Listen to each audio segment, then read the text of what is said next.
dang dang dang, ding a dong ding, blue moon, moon, moon, blue moon, dip dip dip, moon, moon, moon, blue moon, dip dip dip, moon, moon.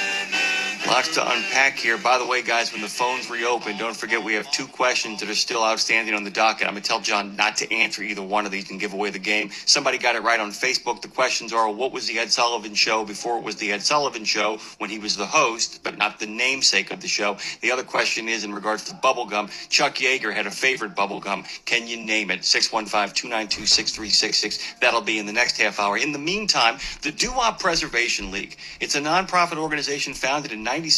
Its mission, foster awareness and appreciation, this is crucial, of the popular culture and imagery of the 1950s and 60s to promote the preservation of the largest collection of mid-20th century resort architecture, known as doo-wop architecture, found in America today, right there in Wildwood, New Jersey, by the sea doo-wop experience. And one of the board members, John Donio, is here to talk about all things doo-wop beyond the music. Good morning to you, John. Good morning, Jimmy Mack. Glad to be on. So you and I were having, like I said, we could have actually, I call it the barroom brawl in the 5-minute break, where we could have actually spilled out the door into live radio, having this kind of great conversation that you started. Because so much of what you guys are up to here with the Doo-Wop Preservation League, this isn't, in your words, this isn't a bunch of guys standing around a garbage can, snapping their fingers, and Jay and the Americans singing about Only in America. It goes beyond that. You're talking about a lifestyle, an architecture, a landscape that they are trying to preserve here, correct? Yeah, that's exactly right, Jimmy. So let me kind of set the table for everybody so they can kind of understand where we started, where we are now in Wildwood, New Jersey. If you're not familiar with Wildwood, it's a blue collar shore town. If you're not from the Northeast, you don't know what the shore is. It's the beach. So really, instead of having to hop on a plane and wait in lines and Disney World type of vacation for your family, we're within an hour drive of millions of people in Philadelphia, 2 hours from New York. So people could just hop in their car and drive down here. So in the 50s and 60s, when the highway system really got established in America, and a lot of these GIs came home from World War II, what did they want to do besides having the 2.5 kids in the nuclear family? They wanted to get out of town, right? They wanted to take a vacation. They wanted to forget about it all. So where did they come? They came to Wildwood. A lot of them came to Wildwood. We were known as Little Las Vegas in the 50s and 60s. So that's how it all got started. And where we are now is, I don't want to jump too far ahead. And if you have questions, feel free to interrupt me because I could talk for hours about this. No, go ahead. Go ahead, man. So I try to keep it interesting, though, and I'll try to break it up a little bit because I tend to go on and on. But so I'll talk about the developers that started building the resort architecture in Wildwood. When I say resort architecture, I'm talking about L-shaped buildings with a kidney-shaped pool in the middle, plastic palm trees. Very basic architecture. Most of it's cinder block. And then they would just dress it up and adorn it with a neon sign, some cool little abutments jutting out, but it was basically just a square box or an L-shaped building with just some adornments on the outside. So nothing fancy. It was basically, you take a Las Vegas casino like the Flamingo in the 50s and 60s, and a lot of these developers would vacation in Vegas or Miami, and they'd come back to Jersey and say, you know what? I could build a little miniature version of that Flamingo. And then guess what they would call that motel? They'd call it the Flamingo, Jimmy Mack. Right, exactly. We used to have a Flamingo motel. Now, what's one of the most famous hotels in the 50s and 60s in Miami, where these developers from North Jersey and New York would vacation? They went to the Eden Rock, right? Mm-hmm. You heard of the Eden Rock? Yes, I have. We had an Eden Rock motel here. It's still here today, only they changed the name to the Dolphin. It's one of the coolest places we have. It's still retro doo-wop. So that set the stage. Basically what they were doing was taking what they saw in Miami or Las Vegas and shrinking it down and making it more affordable for our guests were a lot of blue-collar people. Let me ask And you there you something, have it. John, and this is kind of a good thing for you guys. The last time, in a galaxy far, far away when people could actually move around the country, you were free to move about the country. We actually got a chance to go to Universal Studios in Orlando. One of the most popular hotels there on the grounds is called the Cabana Bay, and it is literally out of the world you're talking about. So this is an American aesthetic that Americans to this very day still gravitate towards. It is the land of Howard Johnson's, even before Howard Johnson's becomes Howard Johnson's, right? I mean, we're talking about a very unique suburban Americana that is colorful and lends itself to whatever coast you're on or wherever part of the country you're on. It works in Miami, it works in Las Vegas, it works in New Jersey, it works in California. It's a really unique American experience, right? Yeah, well, I'm glad you said that because I was going to bring that up, and we're on the same wavelength, Jimmy Mack. I mean, that Cabana Bay is by far one of the most popular hotels in Orlando for a reason. It's theming. If it was just a 200-room Marriott that was beige, you think it would be as popular? No way. No way, man. It's cool. It's retro. It's playful. It's fun. It's family. And that's what Wildwood's all about, too. And that's why we're still so popular in 2020. Even in the middle of a global pandemic, people still want to come here.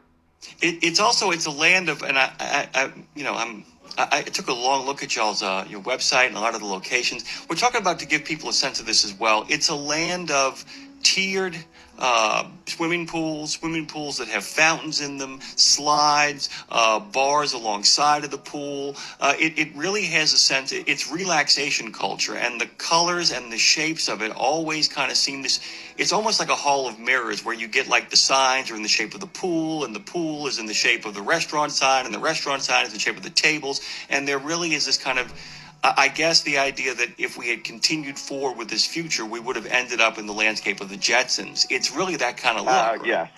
Yep. It's reminiscent definitely of the Jetsons. Oh, well, what came first? Well, really, the Jetsons, when was that? In the 60s, I think that came out? Yeah, it's right after. That was the architecture. Yeah. So we think that, that's the future, the Jetsons. No, that was the current. I mean, the Space Needle had already existed at that point. I mean, that was future. The future was the present back then. Right, exactly. So yeah, definitely. Well, I don't want to get too carried away or say that it's exactly like you're describing. There's pastels everywhere, right? There's neon everywhere in Wildwood. Absolutely. Almost every motel has a pool in the middle, a lot of plastic palm trees, right? Right. It sounds tacky, but when you see it in Wildwood, you're like, wow, that is so cool. It's just that retro look. Now, the hotels and motels that do it right and the restaurants that do it right, we have some diners down here that do it right. When you walk in, it's modern still. It's got that retro look, but the service is excellent, modern amenities, the hotels they're doing it right. Retro on the outside, modern on the inside, meaning you got a flat screen TV, you have free Wi-Fi, the room is immaculate. That's how you do it right. Keep the theming, but keep it modern. So let me ask you this. So in regards to the society itself, the organization, as the league kind of comes together, sure. Is it brought together because good things are happening? By the way, can you still hear me? I sure can. I hope you can hear me. I can hear you just fine. Just had a little funny thing happen on my screen. All kinds of joy. But the question I had for you was when they decided to put this group together in '97, did they feel like something was being lost, or did they feel like, let's formalize what's... Okay, good. Can you kind of talk about that and how far they've come since then? Sure. So some really forward-thinking ladies and gentlemen got together in the late 90s. This predates me. I didn't buy my motel until 2001. So I had worked down here in the summers, but I wasn't around for all this. I had just graduated college in 97. So these people saw, if you're familiar with Cape May, New Jersey? Yes, I am. Okay, so Cape May is to Victorian architecture as Wildwood is to 50s and 60s architecture. That makes a lot of sense. And what Cape May started doing in the 80s and 90s was it was a depressed area. It was a little rundown Cape May. It's not the Cape May of today in the early 80s to mid 80s. it got run down. And a lot of forward-thinking people preserved that Victorian architecture and turned it into bed and breakfast. They got some really strict zoning laws put in place to keep those Victorian homes preserved and protected from the wrecking ball. So the condo and the housing boom of the mid-2000s, you remember that before the crash? I do. I remember that very well. So a lot of these we used to have 350 of the coolest motels and restaurants you'd ever see. And they were all perfectly preserved. Now, were some of them run down? Yes, they were, just like the Victorian homes of the 80s in Cape May.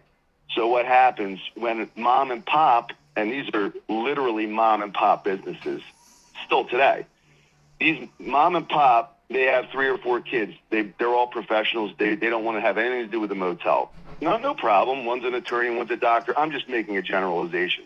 Now pretend mom and pop are in their 70s, and a developer offers you 10 times what you paid for the motel, and you guys just take the check, cash it, and you can move to Miami.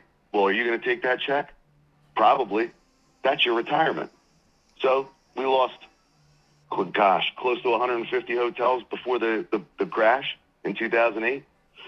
So the first wave of that was in the late 90s and early 2000s. They started seeing, bit by bit, a lot of these places go down, especially some really, really good examples like the Satellite Motel, Hudson's Ice Cream.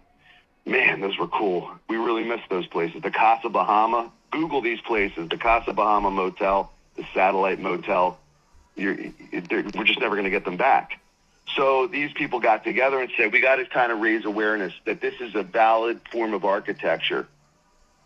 It's not throwaway architecture. Even though it was built it's not a 100-year-old building. When you think historic buildings, you think, oh, it must be, where George Washington slept here, right? You don't think of a Wildwood Motel back in the late 90s, early 2000s. Well, this is valid. This is a valid form of architecture that needs to be preserved. So these people formed an organization that to not only preserve the architecture, but to raise awareness about how to save it, try to help foster change in the zoning in Wildwood and Wildwood Crest. North Wildwood, unfortunately, lost most of their retro motels. And so that's where we are today. Now, have we done a decent job? I think we've done a good job. You got to remember, it's all volunteers. And it's all based on charitable donations. So it's been an uphill battle, to be sure. But the silver lining is that yes, we've lost some gems, but we've also had some huge victories with what? With new buildings too, Jimmy Mack. Like you're familiar with Wawa? Yes. It's a northeast, east coast kind of like it's a convenience store. Yeah.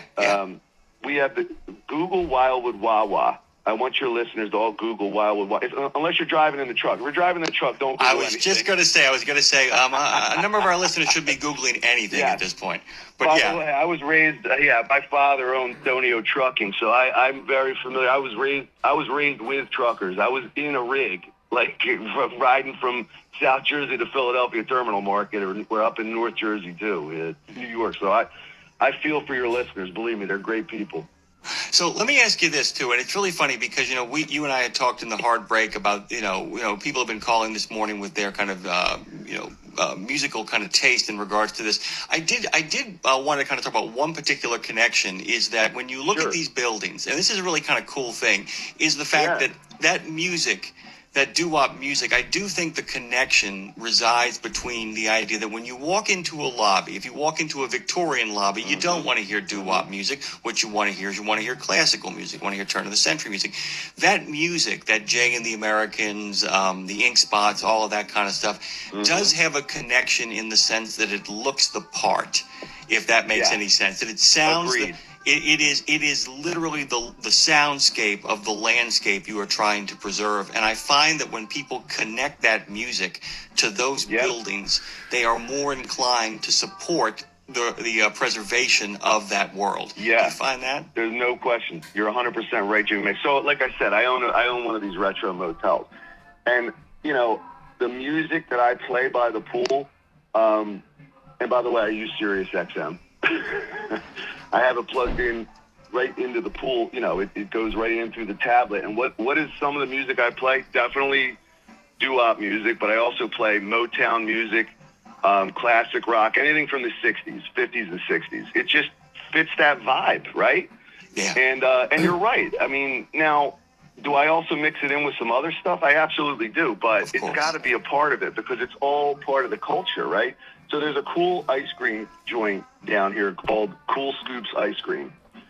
You walk into that place, and you are taken back in time, my friend. Like, you feel like you're walking into, like, you know, a real retro 50s and 60s ice cream parlor. And what's playing on the radio? 50s and 60s music, doo-wop music, Motown, you name it. So, yeah, you got to – music is definitely interconnected with our architecture. There's no question about it. I mean, that's where we got our name from, doo-wop architecture. All it is a different name. It's a unique Wildwood name, definitely, assuredly, but it's also what's called Populux or what's called Googie. If you look up Googie, you know, or Populux, it's all the same thing. It's retro architecture, that jet-set modern architecture from the 50s and 60s. And we use doo-wop as the term just to kind of make it reminiscent of that era, of those guys sitting around that fire, you know, that trash can snapping their fingers, the Frankie Valli and the Four Seasons, that type of retro, you know, feel, if you will. I mean, that's definitely what's going on here. That's the vibe. John, I want to ask you a question, and by the way, I'm putting John on the spot here because he was insistent on not doing this, but I'm going to make him do it anyway. Talk to us a little bit about your own locale, you know, about the Daytona. I know you're here to help promote the entire society, but tell us about the day-to-day operations of what it's like to run the Daytona. Okay, so let's see. First of all, most of these motels are still mom and pop. Now I'm just pop. There is no mom. My daughter, my 3-year-old's here with me. Not today, but I have her a lot, and I'm raising her here part time. So we wake up in the morning. We're at the motel. I'm up at 7:30. She gets up a little bit later, you know, depending. I let her sleep. Daddy gets some work done, book work, this kind of stuff, and then you open up the office at 9. I have some great staff that work here, Shirley and Johnavy. They help keep the front desk coming for me so that I can be more out and about and take care of the operations with, you know, you got to have a top staff to do this right. If you don't have a top staff to do this right, it can't just be mom and pop anymore because it just doesn't work. Today's customer is so much more sophisticated and that's not a cut on the old days. I'm just saying they expect more. Today's customer has high expectations. They can compare. They can compare in ways that they couldn't compare 25, 30, 50 years ago. You can go online and see what other people are offering. They just have a better comparison point. And so do you. In all fairness, you have that comparison point, too. You actually can keep up with the Joneses without having to get in a car and go to every single hotel and see what they're up to. You got it. That's it. So, you know, everybody, my staff gets here at 9, and then it's now... You know, do you want me to discuss how to do it in a pandemic or in a normal year? Well, I mean, here's the thing, too. We have a lot of friends who are listening who actually kind of do the routes up there and kind of exist in that world. But also, you know, I guess in a normal year, though, when things get back to normal, I mean, you know, what kind of treatment can people expect and what kind of visual world can people expect when they head into a land of doo-wop? Yeah. Absolutely. So when you get to the land of doo-wop, I like that. I'm going to start using that, Jimmy Mack. So when you get to Wildwood, the land of doo-wop, you pull in, and say you pull into the Daytona Inn, right? You'll see our retro colors. You'll see pastels. You'll see the plastic palm trees. We turn on the music around 10 a.m. because we don't want to wake the people up with our music. But then, you know, the pool's open. We have 2 outdoor pools. They're open at 10 a.m. And then the housekeepers are my great staff led by Saul. He's my number one guy. He helps me out in ways that, like, I just can't imagine operating this place without him. He's my right arm. And my staff is one of the best on the island. And they just start room to room, you know, just making sure everybody's ready to you know, let's service their rooms, get everything clean for the day. You know, we get the pools cleaned up. 10 a.m. we open the pools. And that's it. We're up and running. And then people usually head out to the beach. You know, by 5 o'clock, 6 o'clock, everybody's back from the beach. They're up there. They're hanging out by the pool. Then they hit the showers. They're ready for dinner and the boardwalk. I got to tell you guys, if you get a chance to check out all the things around this, by the way, which you can go to duopusa.org, of course, and check that out as well. But John's hotel as well, it looks like it is a blast from the past, right down to the pastel colors and the way the whole place is configured and put together.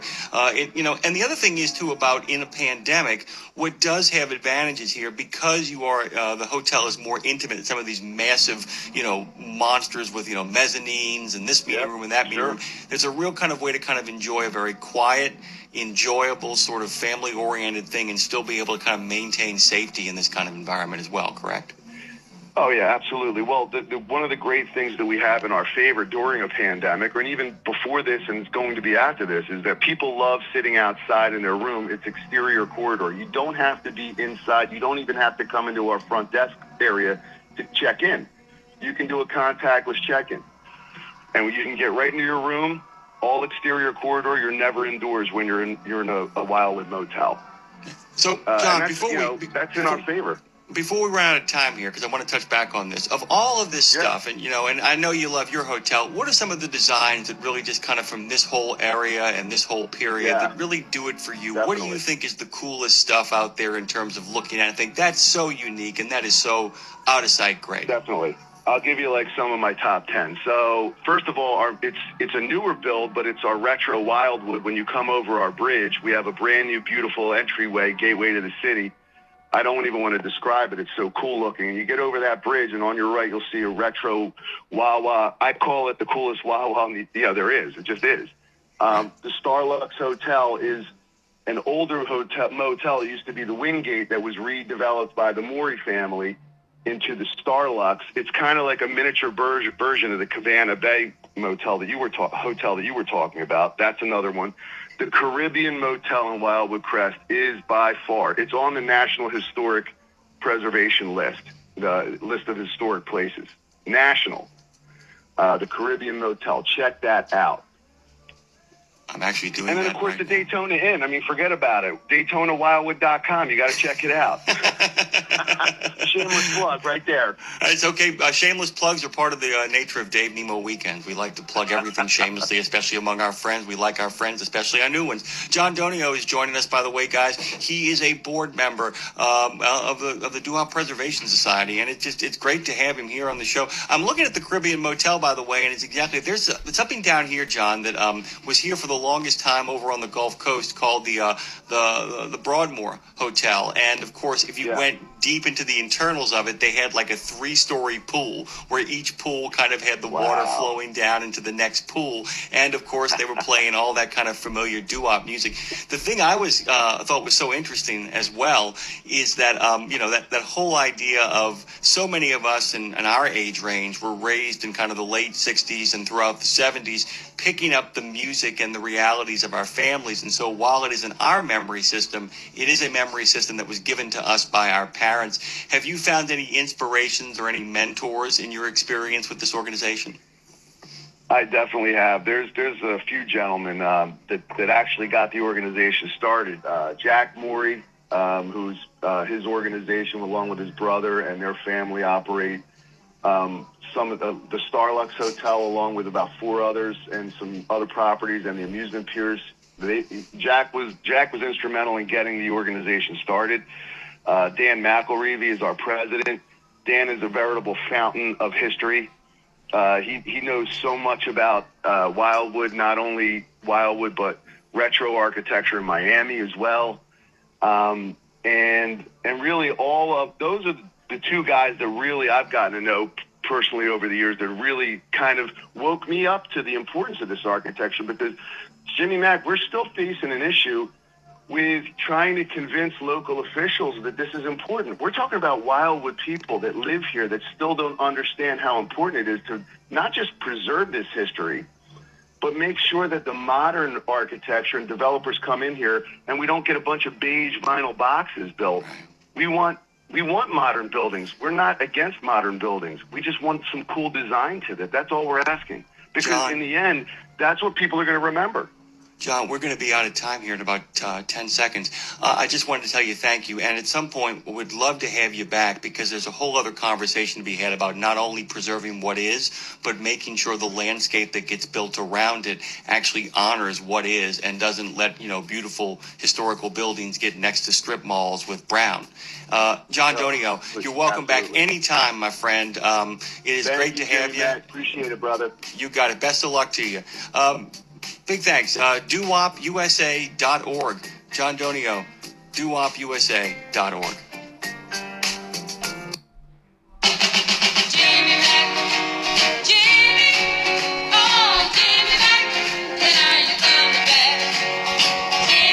It's Dave Nemo Weekends.